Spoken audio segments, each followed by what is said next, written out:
Yo, yo, yo. Brand new listeners to a brand new show. Welcome to Thors-Kin podcast, where you lucky people get to listen to me, glamorous co-host James, punch, kick, bite, and claw our way through a week in our lives. So, James, we're here. How's it going? You all right? I'm so happy to be here, finally. It's been a long haul. So after 12 months of real hard work, we're finally here. It's been a long build-up, hasn't it? Yeah, it's been a long build-up. We say 12 months of hard work. It's been 12 months of really wanting to get something done, and then 3 weeks of holy shit, we've done fuck all, and we need to get it all done, else we'll never do it. And a whole lot of fucking that audacity that we're using at the moment is just an absolute fucking mind fuck. So yeah, it has been difficult, but we're here finally. Hopefully, we've got everything together. I feel like I've walked through the Sahara in a suit of armor. Yeah, do you know what I was thinking as well? With obviously like the with the name and everything, we for everyone sort of like listening, we're not going to be sort of taking ourselves seriously or anything. Hence the name Thors-Kin. Obviously, it's supposed to be like a collective sort of group of nerds. You know what I found the other day?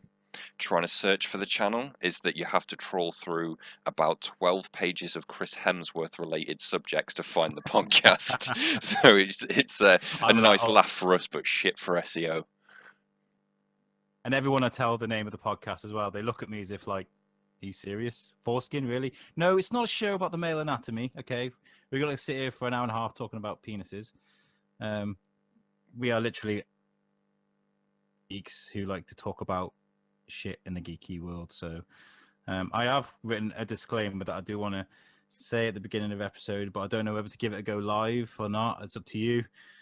If you want to do it, I said pre-record it in a Shaft voice, but if you want to go ahead and fuck it up live, you embarrass yourself, fella. Well, the idea is I think we should do this at the beginning of every show, and we can kind of put a different spin on it every week, maybe do a different accent. Maybe because we've got quite a following on Facebook already, people can send us suggestions on how to do it. Do it. Fucking Quasimodo, I don't know, whatever you want to suggest. But anyway, let's give it a go. I'm going to fuck it up. I know I am. Okay. But this is what I wanted to add at the beginning of every show. Don't look at me like that, James. No, I'm not looking at you in any way. You're about to fucking cry laughter. Okay, here we go.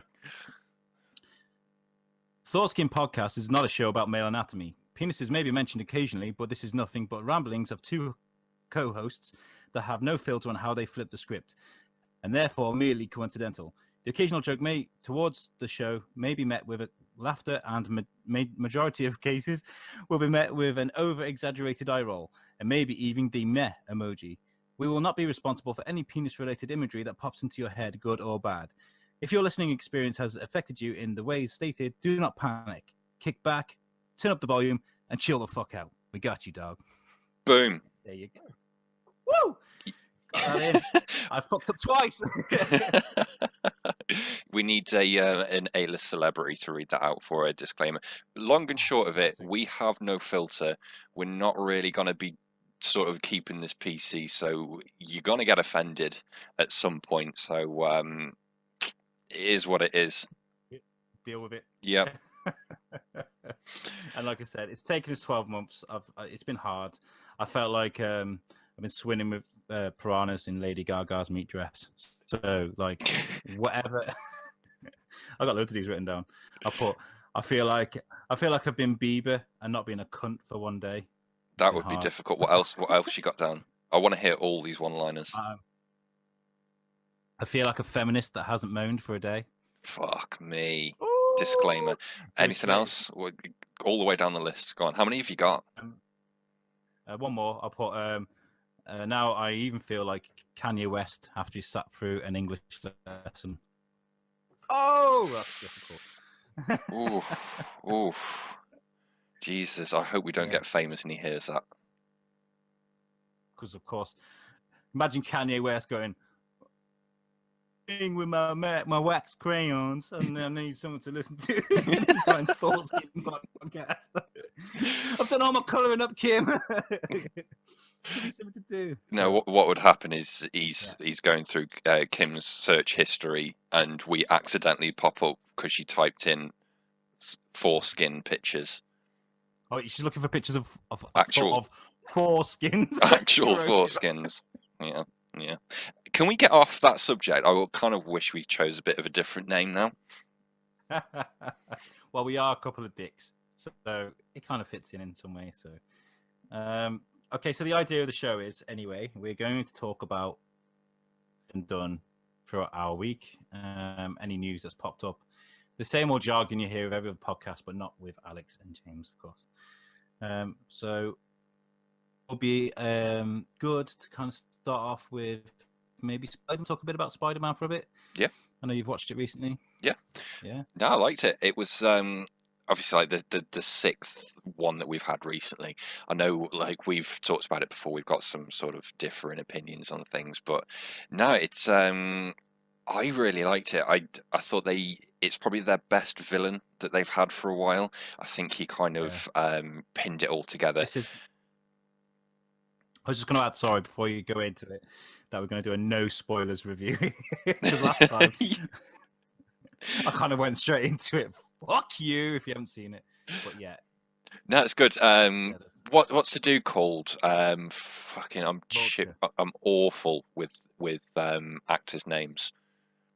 Michael Keaton. Yeah, and the main guy, actual Spider-Man. Tom Holland. Tom Holland. I was going to call him Tom Hardy, and I was like, definitely not Tom Hardy.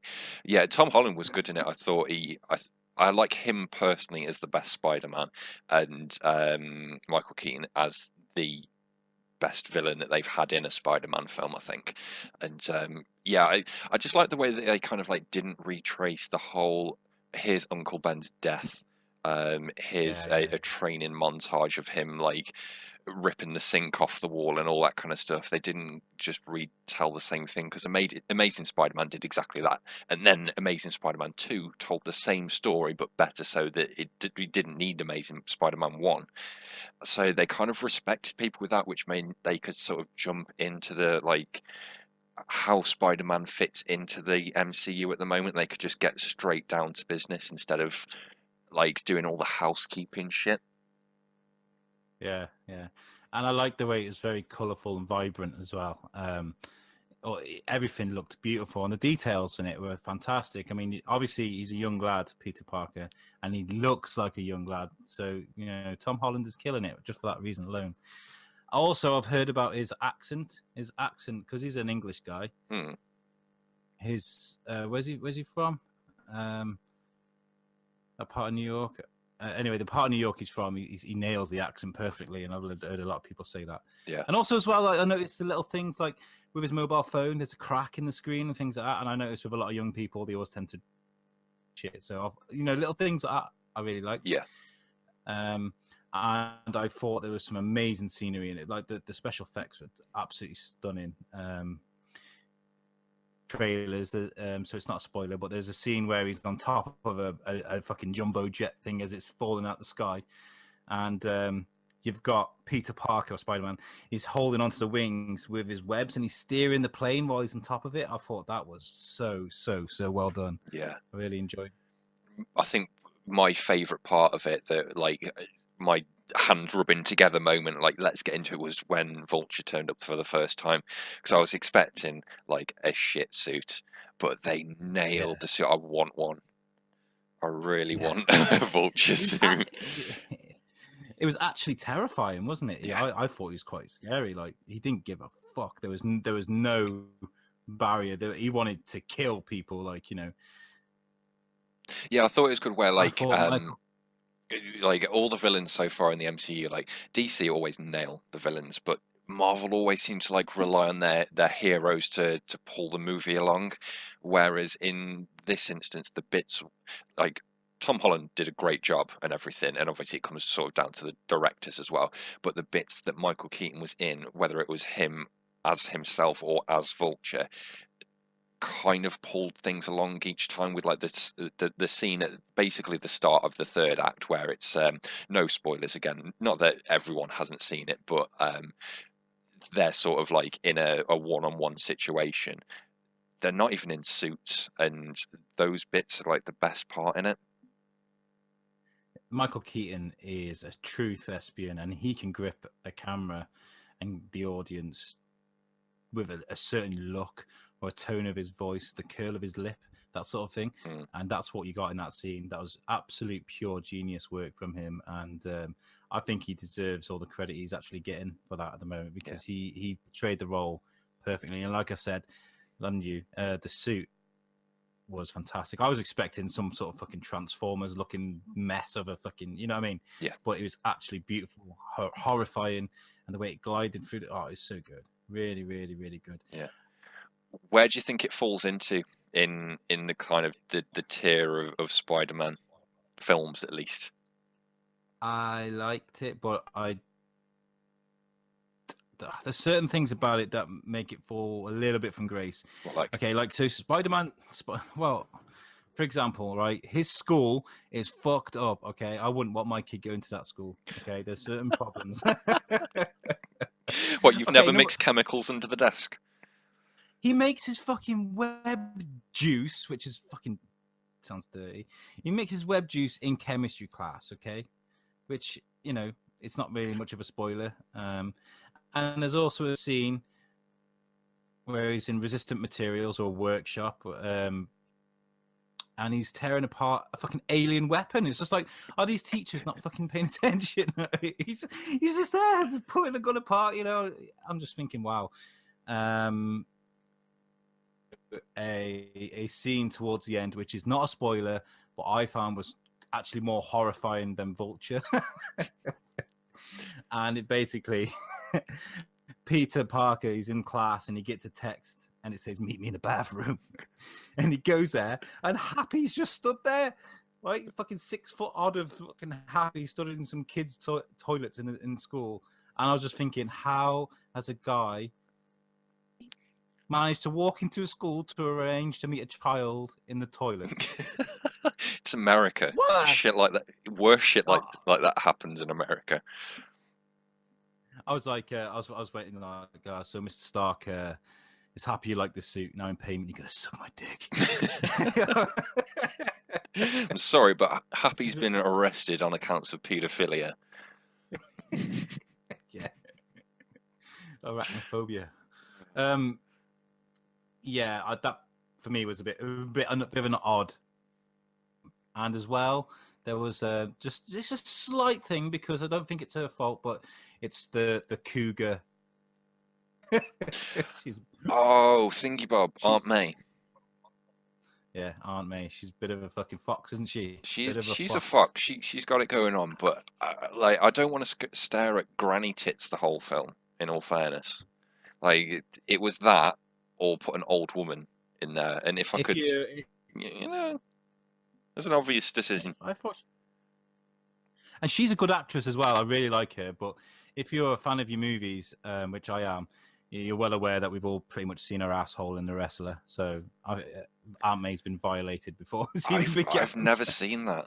So every time that she was there, you were just like thinking of her naked. Yeah, I said these images of her dancing around naked, which you see.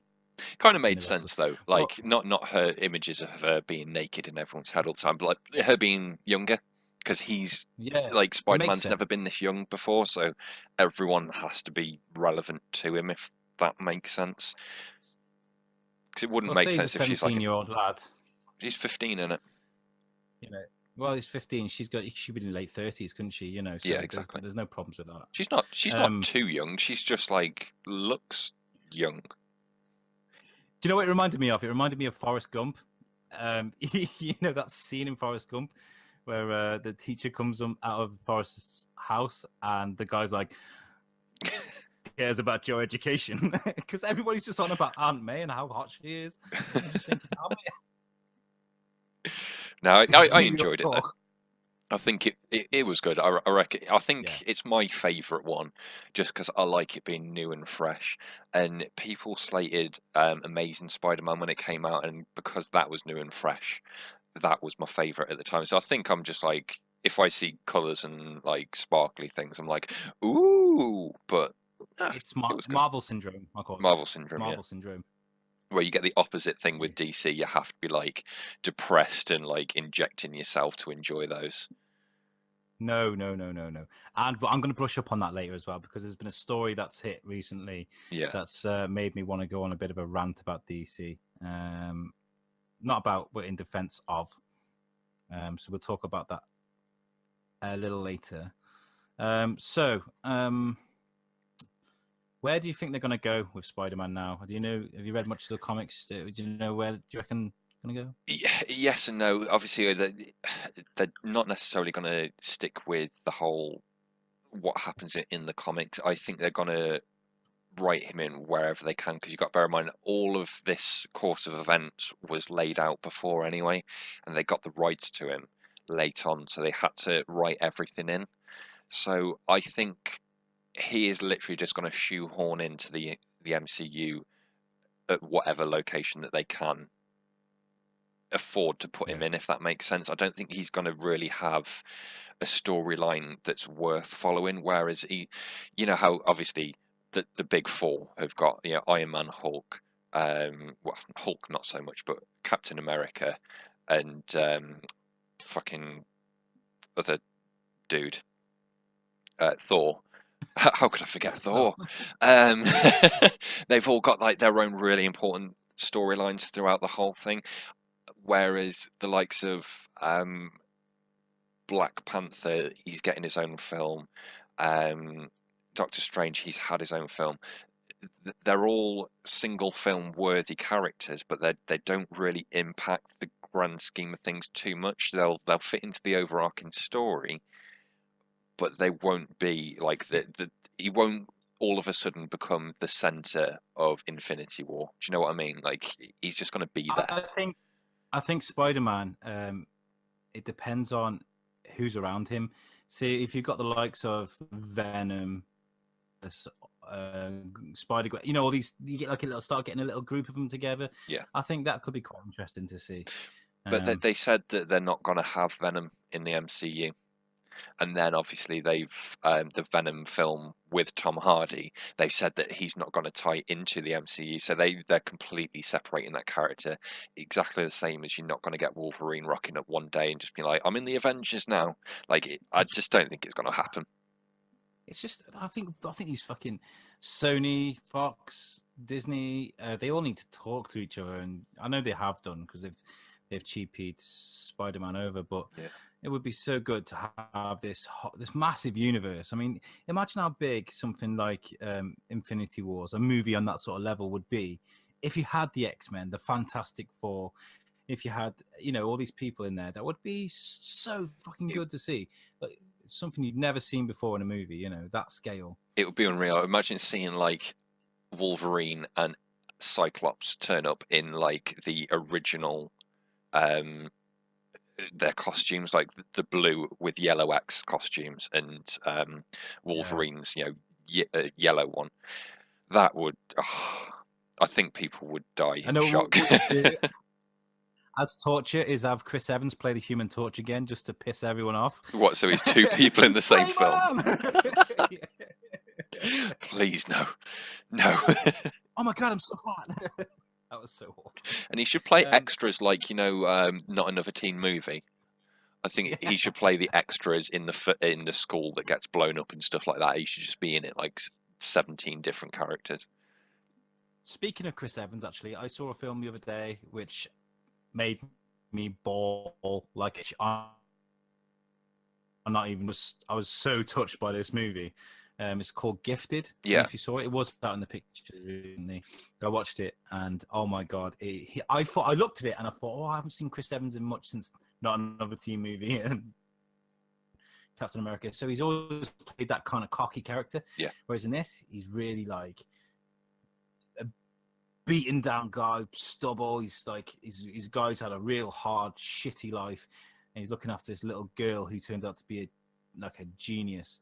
Yeah. And it turned out to be like a really difficult struggle for him and the little girl, and he plays that part so well. The dark, mysterious character. Like, I didn't think it took me by surprise. Actually, I would recommend you watch it. I don't want to spoil it for anyone because it's a delightful movie. Yeah, really worth watching. But get some tissues. Not for that reason. What have you've seen Baby Driver as well, haven't you? Yes, I've been wanting to talk about this. Baby Driver. Yeah, so basically, if you haven't seen it, because probably everyone has been going to see Spiderman over Baby Driver, if you've seen it, you'll know like the excitement and everything. It's basically the guy who was the brother of the girl in the what's it called, that trilogy? Insurgents. Yeah, that one. The guy who ruins everything, basically. He plays this super suave dude who has like a hearing problem, and he just goes around wearing headphones all the time for one reason or another. Without getting spoilery, he has found himself doing bank jobs. And he's the getaway driver, and he's this beast of a driver. He's pulling off all maneuvers and everything, and it's really cleverly choreographed, the driving scenes, but everything in it's choreographed because he's constantly wearing these like headphones, and everything is to the beat. When it kicks in and there's a firefight, the gunshots are to the beat. The music that they choose is like on par at times with like Guardians of the Galaxy for wow, I love that song kind of moments, and they wrap it all up and everything. Oh, it's such a good film. But I think people might have like missed it. It's one of those films that's easy to miss. Maybe it's one of those films where I've had to kind of prompt people to go and see. I have posted a lot about it, and he's actually directed by one of my favorite directors of all time, Edgar Wright, who did Shaun of the Dead, Hot Fuzz, all those Simon Pegg films. Decided he wanted to do this film like 20 years ago, and he actually did a music video with a band. I forget the band's name, I apologize, but in the music video you've got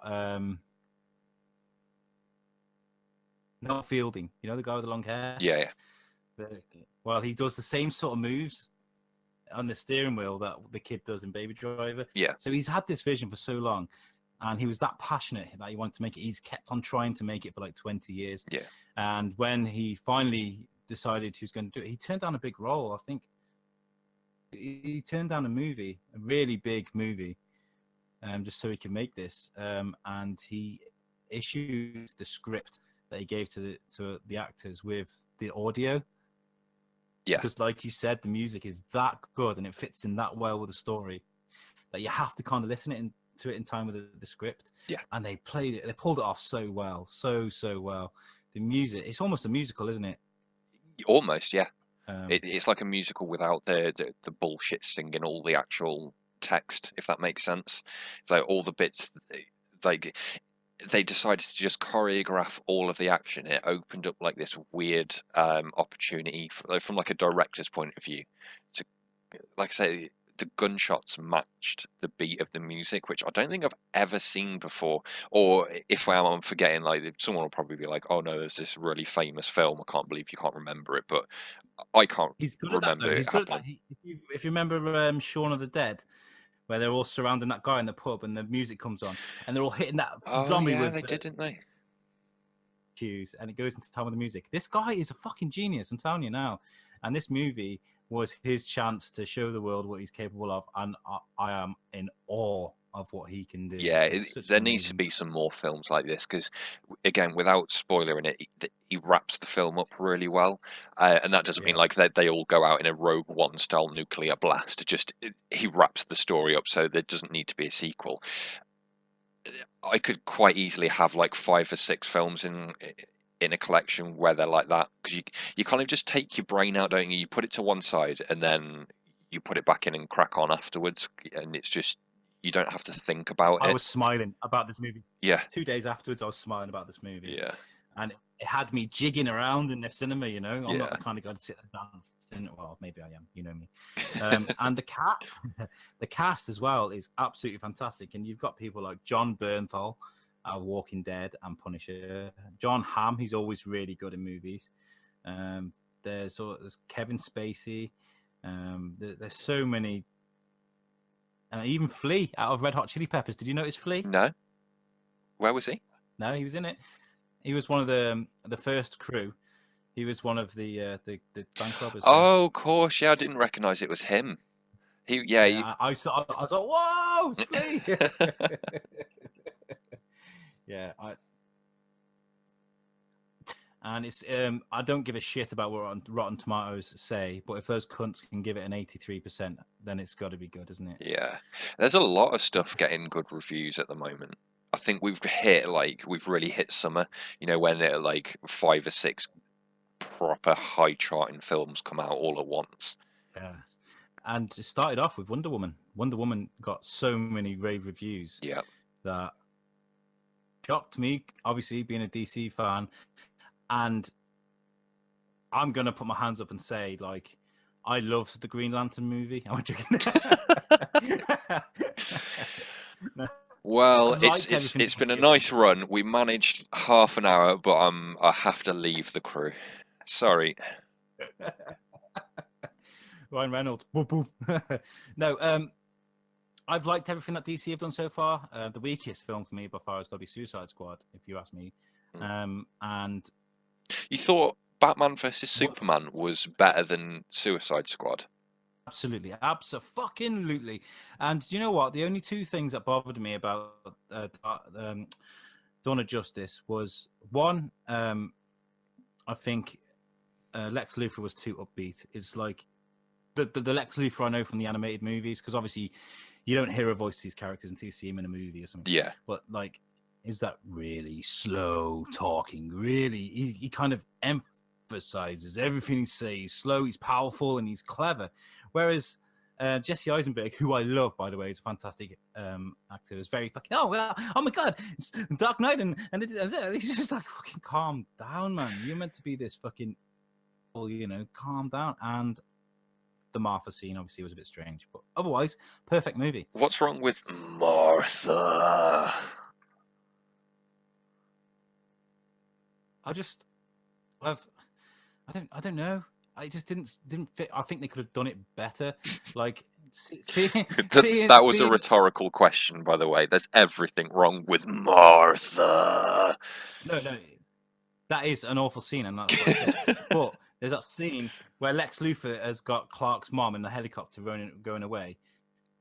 Superman can travel at the speed of fucking sound. He could have snapped her off the fucking helicopter in a second. Yeah, but kryptonite and shit does not make sense to me. And loopholes and screenplays and all those other reasons. And this Dawn of Justice got absolutely unfairly slammed, absolutely slammed for no reason. It made no sense. It didn't get unfairly slammed. It was a pile of shit. Really liked it, and I think that's because I've seen the animated movies and I've read the comic books, and that it kind of does play out very similar to them, and I like that. Yeah. What do you know? What that scene where Superman and Batman were fighting, I was smiling. I was so happy, and then the Marvel thing was a bit like, whoa. Yeah. And as well, Lois Lane in these movies. What, as Americans say, yeah, she's just in the way all the fucking time. Yeah, she needs to just like chill at the background, doesn't she? Just like, go home, love. You're not contributing to the party here. I think Wonder Woman actually stayed towards the end. She's so fucking good. There's a bit where she gets knocked to the floor, and she's kind of like, ah! She gets up and she goes back for more, because she obviously in the new Wonder Woman movie, she loves a good fight. So when they're fighting Doomsday and she's getting knocked about, she's actually like thrilled to be there. Yeah. I think, you know what? If sorry, interrupting you. I think if the rest of the films sort of like take after the quality of Wonder Woman, like her independent film, then they'll get back on track. But I think, to be honest, because just generally, I appreciate like everyone's got difference of opinions, but I think people they wanted DC to be as good as the Marvel ones, and a lot of people will say that they are as good or better or whatever. But I think a lot of people have gone out, they paid their money to to buy the tickets, but then generally been a bit disappointed. Justice League needs to be good, because if this goes backwards from Wonder Woman, I think they're in a world of shit. And it's going to. I guarantee that this is going to get slammed, and that's because there are a lot of critics out there, especially the big ones like Rotten Tomatoes, that always lean towards Marvel. And Wonder Woman was, you could not give that a bad review if you tried. No. You know what I mean? So that Exactly. it's absolutely special. But like all these bad reviews and all these people talking shit, whinging and moaning, a lot of people have never read a comic book, that aren't familiar with Superman. Like Superman, everybody's gone about this emo Superman and how sad and miserable he is. But if you've actually read a Superman comic, which I have read a ton of, you understand that he does struggle to fit in with civilization. He does struggle with how people see him and how he's projected and things like that. He is a very troubled character. Yeah. You know, and you forget that his whole world's gone. He's on his own. You know, so they got it right. They got Superman right. He is a very depressed character. And it's because of these reviews that I think the top dogs over at DC and Warner Brothers are losing a lot of confidence. And because of that, this is why you've seen a lot of change in writers for things like Justice League and Batman. Ben Affleck's now on about walking out and hanging up his cowl, you know. Yeah. And I think it's only these fucking fanboys that are to blame. And you know what? Kind of, because you make the movie for the audience, don't you? And if the audience aren't happy, then but what reason have they got? Well, that's what I was going to say, is that, like, yeah, maybe Superman is supposed to be depressed and stuff like that, but like it doesn't necessarily make it, it's not going to make a good film. So it can be accurate, but I think, like, whereas Batman, he can be sort of like quiet and depressed and sort of withdrawn and stuff, but you can still make him cool because he's Batman. Whereas if you do that to someone who doesn't have the gadgets, who doesn't have the same look and the villains to go, not that Superman doesn't have the good villains and everything, but they don't have the Batman type of villains to go with it, then it's not necessarily going to make a good film. I think that's where it kind of fell flat on its face, is that for a DC fan, maybe Man of Steel was good and maybe Batman versus Superman was good, but I think to a lot of people who are just superhero fans and couldn't tell you the company behind Batman and Superman, people who will go like, oh, Superman, he's a Marvel character, right? Those kind of people, the ones that make up 90% of superhero pop culture nowadays, who go and see it at the film at the theater and stuff, like, they're not going to necessarily appreciate that fact. No, and I do feel like they did make a mistake, because they made that movie for comic book followers like myself. They made that for me, and for you, and for not for a general audience, and they didn't get it. And like that's a good thing in a way, because I was so happy that they were kind of going down that route. But now I just feel like you're gonna get these fuckers and they're going to go and Green Lantern the shit out of all these movies. You know what I mean? Like, I am excited to see Ezra Miller as stuff, because I know there's been a lot of talk about people don't like the suit and they can't understand why the guy from the TV show can't play the Flash. But that kid is quite delightful. I've seen from the trailers, he looks quite funny. He looks like he's going to do the. And Jason Momoa as Aquaman, he looks fucking bad. Aquaman, I reckon Aquaman is going to become the new Thor, of where people's like, he's just a fucking dude. Do you know what I mean? Like, people are going to get hyped because he's blatantly going to steal the show. He's going to have some of those moments where everyone's like, yeah. And that's one of those instances where, like, I've read a lot of Aquaman comic books. I've been catching up with that lately, actually. And he's kind of trying to understand what's happening to him and what's going on down his path.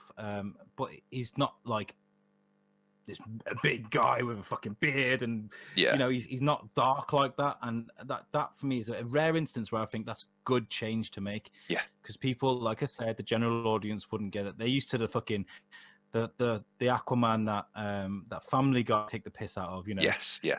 Where he starts at the water, like, well, you can't the sea, you know.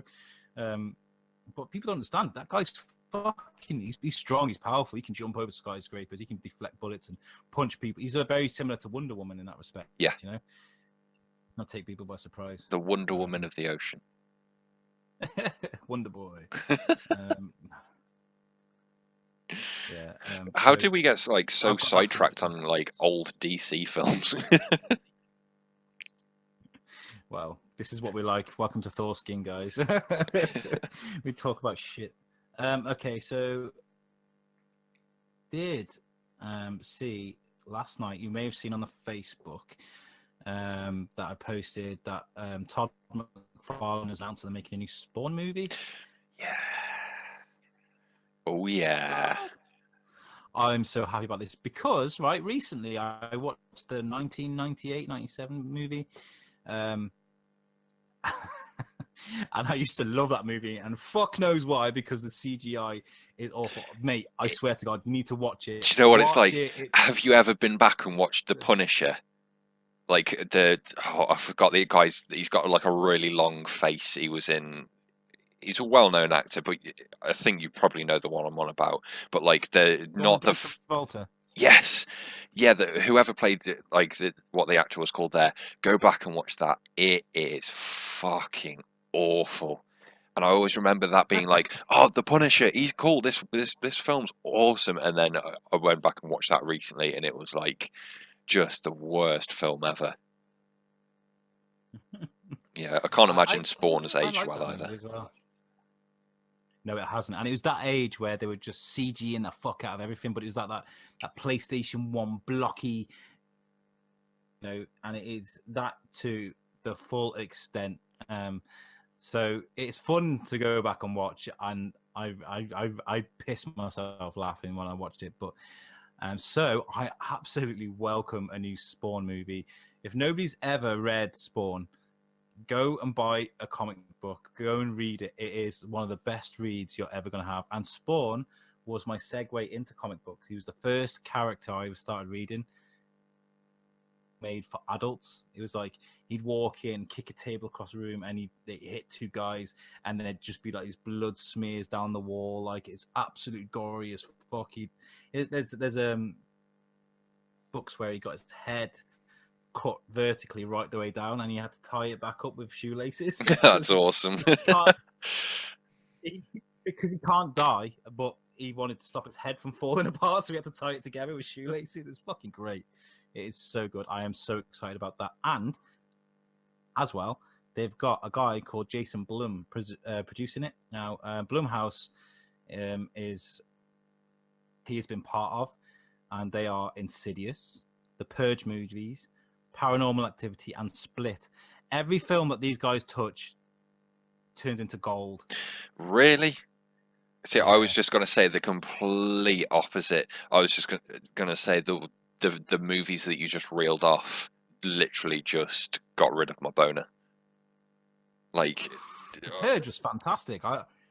The first one, I liked the first Purge. I think they got a little bit sorry with the others. You know, how Saw kind of like the first film, especially for its day, was actually a really good film, but then it got B-movie-ish and like, oh, let's just be gory for the sake of it. I thought that the first Purge was really good, and then it felt like they were like, oh, we could make a cash cow out of this. Let's make it over the top and ridiculous. And it didn't have the budget to do that, did it? No, they couldn't get away with that. I look at the bigger picture, and I saw that how good of an idea that this was. Yeah. So for me, I use my imagination a bit. Yeah. But Split, you can't deny Split was fucking fantastic. Was that the one with James McAvoy in it? He's got all the different personalities. Yeah, I never caught that. Is it any good? It is harrowing. It is chilling to the bone. It really is. and he does it perfectly. At first, I cringed about the idea of watching a guy being like, oh, a real dumb guy that can't put words together, and then suddenly being this fucking and then being a guy that thinks he's a woman. He thinks he's a woman at some point, you know. He's basically got 3 girls trapped in the house, and they're going through this terrible time of trying to understand what's happening to him, thinking they're going to die and stuff. You need to watch it. The way he does it, I've got McAvoy in anything he does. I think he's always been really good. So yeah. Do you know what? If that rubs off, if the production team on that movie rubs off anything off on Spawn, I think would be good. I think actually, do you know what? I went on Todd McFarlane's Facebook because the video I put up was the live announcement of the movie, and then stood next to him was Kevin Smith, and I was like, what? And Kevin Smith is going to exec produce this movie, so. Oh. Yeah. Do you think so... Jay's going to be in it in the background? Just, I'm in Spawn, man. That's so cool. You're sewing your face up together. I am in the background. I am looking for my dickhead of the week. So are you gonna do a little sort of like jingle for this then? You're eager to get this dickhead of the week thing going, aren't you? I am not going to do one this week because I don't want to be singing something like that live. But no, next week or maybe a couple of weeks after, we are going to get a jingle because this little segment I quite like. Cool. And it's where we pick someone, throw them in room 101. Have you got one this week? I haven't got one this week. I'm going to sort of have a look at yours. I've been having a look around. Everything's been slightly less dickheadish this week, so I can backtrack a little bit and sort of look back a couple of weeks. But yeah, it's if you want to go. Yeah, well, this one is difficult because. Okay, so I'll tell you a story, right? It was Kev Smith related, and I love Kev Smith, and I don't keep bringing him up because he is my inspiration for all this. But there was a story that broke out this week, and basically it was the 20th anniversary for Chasing Amy, and so at some ceremony they played the movie as in respect to that, and Kev Smith sat. He talked about something that happened on set with a very young Ben Affleck. And now in the movie, Ben Affleck kisses a guy, all right? Yeah.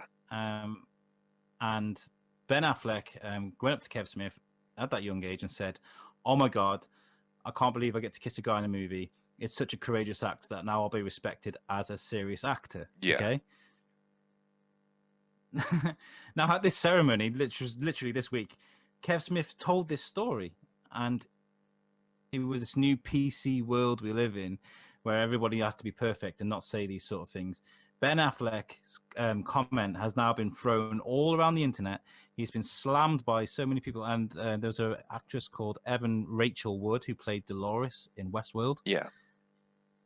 And she slammed him. She's given him so much shit for this comment.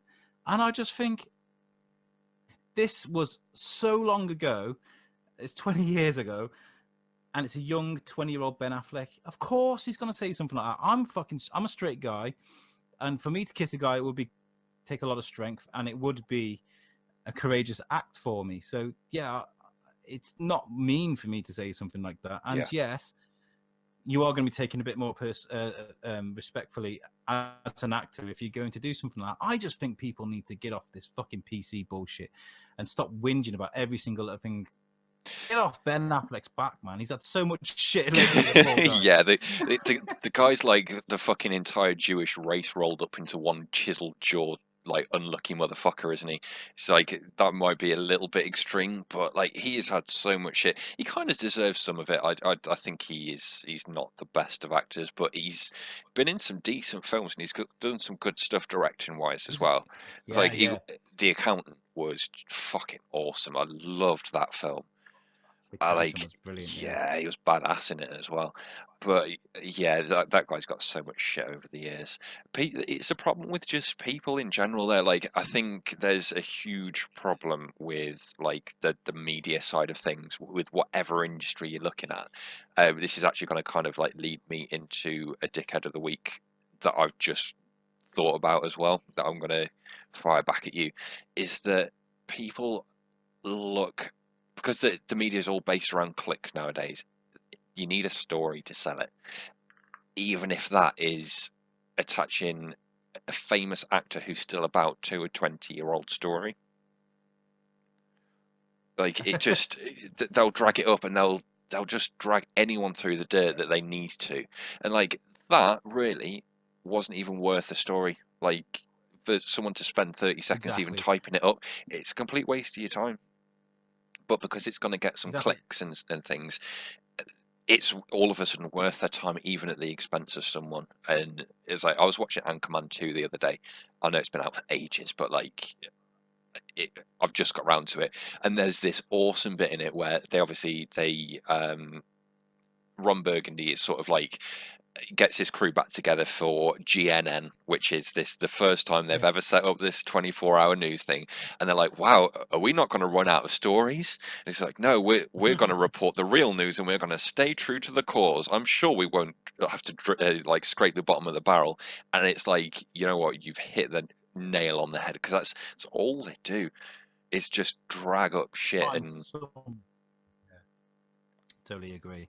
And Evan Rachel Wood, I mean, I'm sure she didn't mean to kick off like she did, but she's kicked up a hornet's nest of trouble now for Ben and for Kev Smith as well. He felt really bad. It was a really sincere story that he told that he really touched him, you know. yeah, Obviously he's friends with Ben Affleck, and they've worked together in the past, and it was a nice sweet story of his progression from the young actor he was to what he is known as today. yeah. So I don't want people, because I've seen a lot of people slamming Evan Rachel Wood on Facebook. If you're going to do that, then that's up to you, but I don't like trolling, so we can just put her in fucking room 101 dickhead of the week.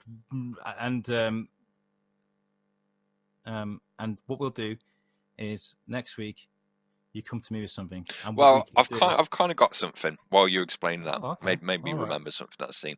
Basically, obviously with I don't know whether you've realised this, because obviously you're not as much into your gaming side. You can upload sort of pictures to Xbox Live now.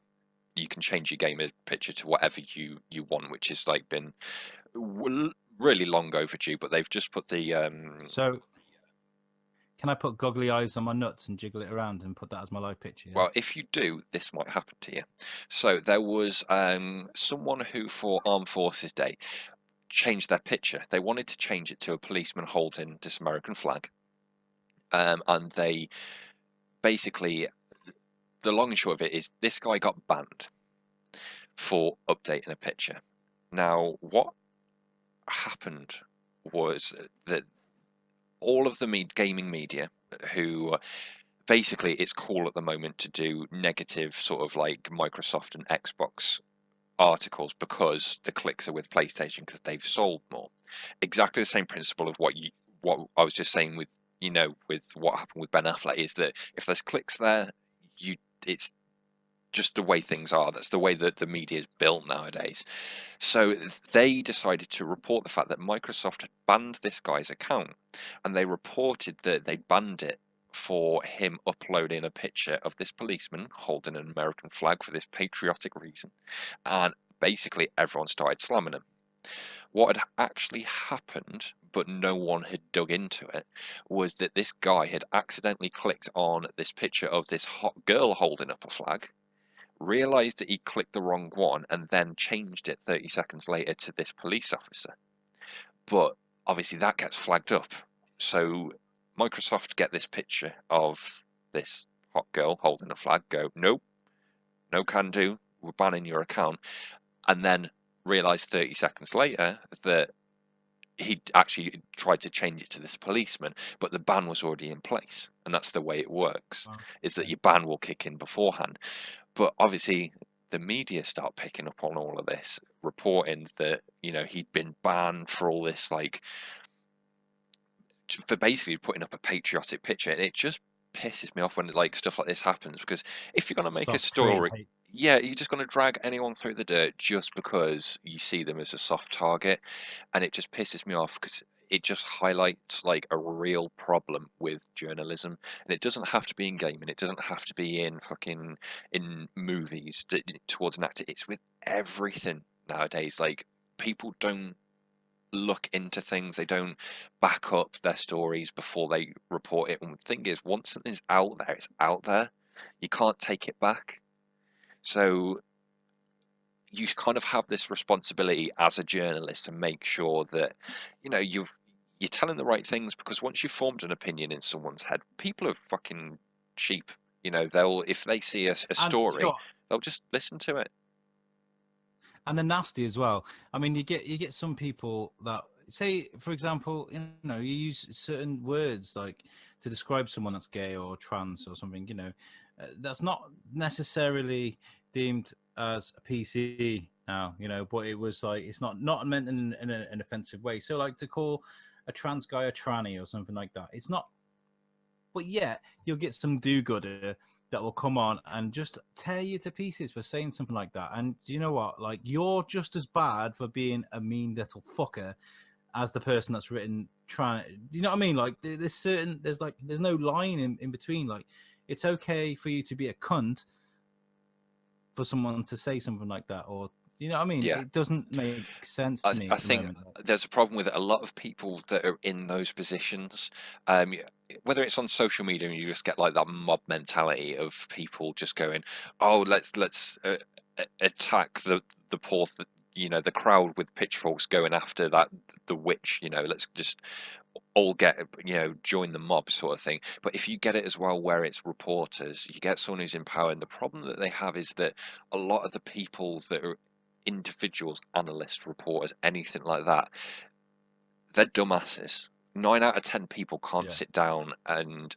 analyze the situation and look at facts, and they don't know how to like the concepts of critical thinking and things like that. They just don't know how to break down a situation, present the facts, look at all the possibilities, and then like articulate it to you properly. And what you get when you send that message out to hundreds of thousands of people over Twitter or Facebook or something like that, is that you get Chinese whispers, and then you end up with this bullshit story of misreporting on misreporting on misreporting. And like it's happened recently as well with Ed Sheeran. I don't know if you saw this. I mean, it's not a spoiler, but Ed Sheeran was in the first episode of Game of Thrones. He had a cameo scene, and all it was is not a spoiler, but there's a group of people sat around a fire, and they're singing and Ed Sheeran's one of the guys, and he talks a little bit, and people have destroyed him. They're like, "Oh, I fucking have to listen to Ed Sheeran every day because it's all that's on the radio, and now I got to see this fucker on Game of Thrones. I'm so pissed off. I'm so angry and stuff like that." It's like, what the fuck, man? There are better things for you to worry about, lady, than like chill the fuck out, man. I thought he did the part really well. It was a small little thing, and do you know what? Right, he got accused of deleting his Twitter account because of this, and people were like, "Well, fuck you then," But it turns out that he was going to delete it anyway because of all the negative, the negative stuff he gets anyway. Yeah, I mean, if anyone's been sort of like following, Ed Sheeran's Twitter has been in the news for some reason for like a week or so, and he was even saying a week ago that he was closing it down. Yeah, and that's because of cunts. Yeah. Social justice. They're not social justice warriors. They're trolls, aren't they? And I think that something needs to be done about it. I think we need to find some sort of justice. So, James, we're going to keep things short as it's our first show. We don't want to run out of juice. Yeah. We're going to start wrapping things up now after what I think's been a great show, actually. Really enjoyed it, buddy. Thanks. Yeah, it's been fun doing it. I think, yes, it's keeping it short and sweet on the first one, I think, and then because there's loads and stuff to talk about in the, for next week. I think I kind of don't want to wait a week to get round to it really, because everything sort of broke already, all the Comic-Con stuff and all the trailers. So I think we might have a night in the week doing something maybe instead of leaving it all the way till next weekend. With all the info that's going to come out of Comic-Con, we're going to have a hell of a show for you guys next time. Exactly. There's trailers sort of popping at the moment and sort of like leaks and stuff. So absolutely, it's going to be good. We'll keep you guys posted on our Facebook page as well. If you're out and about and you just want a quick catch up on things. Is there anything that you'd like to say to our listeners? Anything that you'd like to suggest? No, just a big thank you for whether you've watched the video on YouTube or listened to it. If we manage to get everything up and running on iTunes straight away, whether it's a comment or a like or a share or a retweet, anything, it's all massively appreciated. We're putting sort of we're going to be putting our heart and soul into this, and it's going to be growing and growing each week. So all the support from the beginning, it's going to be fed back in the quality of the tech, the content, the people that we have on the show is all going to be getting better and better in time. So your love's going to come straight back. Even if you sorry to interrupt you, then, James. even if you're going to give us abuse, just hashtag the show. That'll spread the word. Yeah. Any news is good news. I would like to suggest that anybody's got anything they'd like to add to we'd like to add to the show, like any suggestions, anything you'd like us to talk about, just pop it on our Facebook. We are going to be heavily involved with social media, Instagram, Twitter, YouTube. I'll put all the links on our Facebook page eventually. And also, we've had quite a lot of help from other people. Like I said before, we are a podcast that wants to bring people together. And we've had a lot of help of people that also have podcasts. We've had Garrett and Justin from Garrett and Justin Triggered. Give them guys a listen. They're really, really good. Out there, new as well. And they've been helping us out with a bit of tech advice. Also, the guys from Two Broke Geeks, give them a listen. Ever since I decided I wanted to do a podcast all like 12 months ago, they have been there from the start and give me lots of advice. So absolute huge thank you to them. Also to my brother Simon, who's helped us with the intro music as well. He's been a legend, so thanks for that. I can't think of anything else to say. I think we're done. One last promise as well. I'm getting a nice mic next week. I'm sick of this thing. This thing's going out the window. He keeps whinging at me saying he sounds like a guy on the phone, but next week we'll be coming back with meaningful voices. No, it's been good. Yeah, no, it's been a good week. I'm excited for next week and after that as well, because there's some gaming stuff that I want to get into in time. All this Comic-Con stuff that's going to be coming out and is at the moment. Then it's going to be a fun week next week.